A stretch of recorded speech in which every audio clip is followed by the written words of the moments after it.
right. Welcome back to the Built to Grow podcast. I'm your host, Tim Lyons, joined in studio today by Randy Angston. You survived the floods. Yeah. That was a good one. The Haboob. Yeah. So guys, there's a anomaly, a weather anomaly that happens in two places in the world. One in Saudi Arabia and one in Arizona desert. Mojave Desert. And it's this giant cloud of dust, and they call it a haboob. Look it up, haboob. It's wild. And if you've ever seen, what's that movie? Another one you're talking about. It's not Dune. It's Nick, you know this movie. What's the movie where they, anyways? Middle East, big cloud. Big cloud, yeah. It's like, and the guy like turns into bumblebees and stuff. The Mummy. Yeah, you see a really good depiction of what this thing. Anyways, it blasted the entire Phoenix Valley last night, and everybody's trees are blown over, and everybody's got like a layer of dust. Yeah. Fun fact: the Mojave Desert's the only desert in the world with 2 monsoon seasons. Oh, isn't that interesting? Fantastic. Yeah, that's your nugget for today. Yeah, nobody really cares. All right, let's get into it, guys. We're going to run a quick series, a 7-part series. It's the 7 habits of winning gyms. This is something that I presented on at the Grow Summit, and we want to just kind of double down on it because these 7 habits, when you follow them, you become unstoppable. You go from like a losing gym to a winning gym, and there's not. It's funny because in this industry, gyms don't lose because the gym owners don't care, right? They almost care more than almost any other industry. Mm-hmm. They lose because they don't fall. They run their gyms on emotions, opinions. My clients won't. Yeah, thoughts that are not based on fact or habits. Mm-hmm. And we've had the unique opportunity of looking behind the curtain on so many gyms across the world, thousands. I've seen P&Ls. I've seen different models, whether it's a big box gym or an MMA studio or yoga or Pilates or boot camp or semi-private training gyms. There's these habits that the winning gyms follow that have been able to kind of distill down into a really, a 7-part series for you guys. And this will be a really good, we haven't done a series in a while, which would be cool to kind of just add on to these things. And I guess the contract we'll make with you guys listening is as you listen to these habits, don't think about how you can't do this. I can't, my clients won't, not in my industry or not in my town, Think about it from how can you implement these things? Yep. Because they're already proven, right? This is not just what I think, it's just what I know, it's what I've seen. And so we'll just jump right into it. There's 7 habits. We're going to start with 1 per episode. And the first one is winning gyms master the main thing. Okay. What do I mean by that? If you were to look at any business or any gym, for instance, no matter what the model is, there's always going to be this Pareto principle of 80-20. 80% of the revenue comes from one thing. Sure. And whether or not that one thing covers all the bills or it doesn't cover all the bills, winning gyms master the main thing and they stick by that main thing. You were talking about a booty building gym, right? Like think about this for a second, guys. There's this gym. How many locations? 14 locations? 14 is what the article said, yeah. Now, and their main thing was we help women build their booties, right? Yep. And as weird and as awkward as that sounds, in niche, that's if you want your booty built, you go to this place, right? And whether or not being a fitness purist, you believe that developing the gluteus is the only thing you need to do in your body or not, this particular niche of people want that, right? Correct, yeah. And they would rather not do anything else but that. So all of the workouts are glute dominant, and yeah, there's some fat burning stuff going on in there, but like you want to build your booty, it's this thing. So they've mastered the main thing. Yes. And unfortunately, I see a lot of gyms not focus so much on making their product the best in class. They just worry more about how to market and sell it. Well, in alignment with that is a lot of times they overlook what they do best in an attempt to serve everybody, right? Like I always use the analogy of the Cheesecake Factory of fitness. You know what I mean? The opposite of that is knowing what you're good at and doing and serving one group, one specificity, that one thing that you do the best. Mm-hmm. It goes back to the old, jack of all trades, master of none, right? Mm-hmm. You're all over the place. You're grasping at straws, trying to make the ancillary things take off, or shifting focus away from the where the 80% is coming from, and trying to make these tiny little incremental gains everywhere else, when if you just put your focus on the main thing, that's where the value is. That's where you should put the value. So winning gyms do this. Correct. They say, this is our thing. We're going to double, triple, quadruple down, make it best in class. Unfortunately, in this world of digital marketing and gurus and fitness business coaches and people that are going to help you run a better business, most of everything they're teaching you is how to market, how to manipulate people into buying your thing, how to market, how to sell it. Buy our thing. It's a marketing play that gets people in the door, right? It's, here's how you tap on the presentation sheet and circle a specific price point and say, this is what our best clients do. And you nod your head and you're playing with their NLP techniques. And like, what about the thing you're delivering on? And it's just assumed that it's already the best it can be. And again, if we were to look back at your product, your main thing, is it as good as it could be? Could I not go into your gym and find 7 different ways to make it better? And you yourself could make better if you were to look at it. And it's so funny because we find all these other things to do, but make the thing that we do as good as possible. And I would believe if we were to look internally and give it get honest feedback, it's probably not even close to what it could be. Sure. Yeah. I mean, how many gyms rely, and it's massive. I mean, going after the Growth Summit, like the data that we brought to it and things like that, like the majority of gyms are still referral based as a global, position in the marketplace. Like most gyms are still relying on referrals as their number one lead source. If your product is the absolute best in class, you might be able to get by so long with that. But either way, you're going to have to start marketing, right? And I'm sure in some of these 7 habits, marketing is going to be one of them.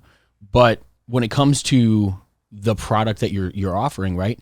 The reason you need like those different sales techniques, the reason you're going from agency to agency is because what you have and what you bring to the marketplace doesn't have enough staying power. Exactly, right? It's not, or voice itself, I mean, how many, you can go to a town and you can ask 3 people what the best restaurant in town is. Can you ask the best, is your name come up when they ask what the best gym in town is, with the best, deliverable and service and offering and, results option, that type of thing. If you're not in the top of that conversation, that's what you need to focus on first, right? You're always going to need marketing. You're always going to need to sell. But the main thing, to your point, the main thing has to be the main thing. Don't get caught up with the shiny balls and the distractions and the marketer that hits you up to sell the next thing. Yeah. Right.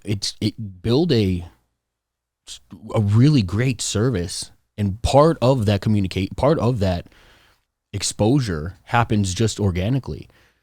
It does. And going back to the way people kind of operate their business, where their business isn't making enough money, they start to add things, services, profit centers, t-shirts, supplements, nutrition programs, stretch therapy, another like a boot camp for seniors, athletic training, and then you're all over the board, like you said, the Cheesecake Factory, right? And then it gets diluted, and you're not really good at any of them. And that's what I see the best gyms not do. Mm-hmm. They make sure their main thing is absolutely best in class, and then they'll add and optimize here and there. But typically, it's, for us, when we started looking at, where all of our revenue was coming in, when we had 2 or 3 different types of services, it was like 90% coming from semi-private anyway. So we just made it, there's no point in focusing on boot camps or active adult, we called it foundations, or, summer athlete training, because some of our clients had kids and we wanted to bring. instead of thinking about all those other things anymore, we cut them out. And what happened was all of our focus went into the one main thing that we did, and we just exponentially grew. In alignment with that, because we do have others like stretch therapy, there's nutrition and things like that. But if you think about those things, they're supportive of the main thing. They're not a replacement or a different version of it, right? Not a different version. That's what we see a lot of gyms doing. You're doing some semi-private, or you're doing one-on-one training, or you're doing large group and you do a small group, or you do, then you throw in the one-on-one. Or you're doing other trainings when training is your main thing, just to try to supplement the income for your main thing. Yeah. Those things should supplement or should complement the main thing, right? If you're going to bring in additional services and profit centers, things like that, I would absolutely dial down on the main thing when you get that to a point where you're comfortable. Not, again, comfortable is an interesting word to use, but like when the revenue's coming in for your main thing and you have the ability to take some risks or add some services, what complements that service? What are things that you can bring in that's going to make those clients continue to pay for your main thing, but then maybe they get some recovery, they get some nutrition, they get some stretch therapy, those types of things, but it's not moving them out of the main thing it's and confusing them or... It's a really good point, because when you look at digital marketing, for example, and you look at when you run people through a funnel and you have a main offer, and the main offer is like your, let's just call it for us, for semi-private, that's your main offer, semi-private training. The upsells and the order bumps and the check downs and the things are always to get a better result from the main thing.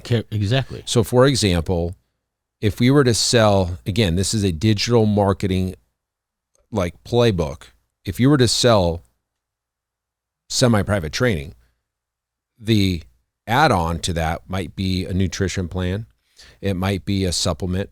It might be a stretch therapy or recovery session or a protein shake or like a guidebook. Sure. It's not another version of semi-private training. It's not like semi-private training is here, but then you also get a large group training session, and then you do like a one-on-one as a bonus, and then you get whatever. Yeah. We're doing barbell training over here, but that's like totally different than the main thing. So like my point to that message is when you have your main thing, double, triple down on it. Make sure that you go through the motions of what a client gets in your service from the time they walk in the door to the time they leave, everything within that session. Then and only then, if it's as good as it can be with your budget, your time, and the way you've got your gym set up, then and only then will you add to those service offerings, and only then complement the main thing by not adding a alternate to the training, but to a complement. There you go. One last thing I'll note here, when we're really talking about delivery system of the thing that you're doing, we see this happen all the time when it comes to the programming itself. This is what you're selling. This is your thing, your methodology, your blueprint of the way you do things, right? Either the gym owner, whoever started the operation, doesn't let that go. They just like, well, I'm doing the programming for the entire gym, for every member. I'm going to spend hours and hours, 6 to 10 hours a week, just customizing the programs. That's one version. Or the gym owner's like, hey, I'm too busy doing all the business stuff. You coaches do the programming for all the clients. And you program for your clients, and Coach B, you program for your clients, and whoever, and then there is no methodology. Yeah, then the brand owns none of it. Yeah. We believe both are wrong. We believe it should be brand controlled, top down. I don't think it shouldn't be the owner of the gym, because that's not the best use of their time. Correct. There should be a methodology, a philosophy coming from top down. When we get into the how to do particular movements, this is very important, because again, I always use kettlebell swings. You go to any gym in America and the kettlebell swing is taught 17 different ways, right? And what is your way? Mm-hmm. What is your cueing? What is your, the height of the kettlebell? Is it going to over your head, or is it going to the top? Are you squatting with your knees, or is it hip hinging? It's like, you got to know, you have to own that methodology. And then either you purchase a like a framework that the gym owns, like Semi-Private Pro, for example, or it's one of your main guys, GMs, and it's owned by the business, but it's controlled by one person, and shouldn't be the owner. I really don't believe that it should be the owner. We believe that's the way it should be. Correct. And then when, again, going deeper into this, what the main thing is, you need to take a hard look at your physical plant, like the physical area where people work out. Have you painted the walls in 6 months or 6 years? Yeah. Have you, I mean, you saw what I said today. I was walking in. Yeah. I go, we got to paint this wall. Right. Yep. I go right to it. Right. It's just because I'm not in here every single day. So I see things that, you walk past every day. And if you're here all the time, have you updated anything? Have you rebranded, or not even rebranded? Have you look at your floors, guys? The floors get beat up. The big box gym down the street just redid their floors, made a big deal about it. Yeah. You gotta do it because it's the physical plant. Now, when it comes to, being different than the market, that's when you bring in guys like Coco Black and have him redesign your entire place so that it is the best in class. Like I believe for a training gym, at least in this area, we are best in class with that physical plant out there. Sure. Absolutely. Like nothing like it, right? You go into any gym in any town in America, you're going to see black turf, black rubber, green turf, maybe with stripes, maybe with the logo on the wall. And we did the same thing for years. I never really knew that there was a better way. And now that you're listening to this episode, you obviously know there's a better way. I've got some in the Grow Summit. I got some beautiful photos of physical plants that like don't look like a gym. I think that would be good homework for you guys listening, right? If you're thinking about, all right, is my service, am I the best in class? You hit a couple of things there. Walk to the floor. Go look at the things you're probably walking past in your business, right? Go check the garbages. Are they full? Yeah. Go check, is there towels laying around? Is the cleaning supplies still hanging around, visible, laying around? The cleanliness, the music that's played, the color of the walls, all of that type of stuff matters massively when you want to be best in class. On top of that, then go hit the training floor. Go view, your coaches throughout the day and watch the form, watch the cueing that they're doing, making sure that kettlebell swings are done uniformly across every single training session and every single coach. And if it's not, right there, that's your opportunity to make the change. And that's the easiest way to start, right? Go visibly see what needs to be changed and implement those changes. This is your homework for the week based upon everything that we just discussed, right? If you put your time and attention on these things and you make the main thing, you're going to see change take place in your business in a positive way. Yeah. So that's what winning gyms do. Habit number 1, winning gyms master the main thing. Hopefully that helps you guys. We got 6 more to go. We'll rattle them off here and next episode's coming up, but that's it for this show. Hopefully that helps you. Until next time, keep changing lives. We'll see you on the next show. Bye. All right. Thanks for listening to another episode of the Built to Grow podcast. If you want more help growing your business, join our free Facebook group, Profit Accelerator, helping training gyms grow to $30,000 a month and beyond. We'd love to see you there. Go check out the show notes for the link and keep building something great. And we'll see you in the next episode.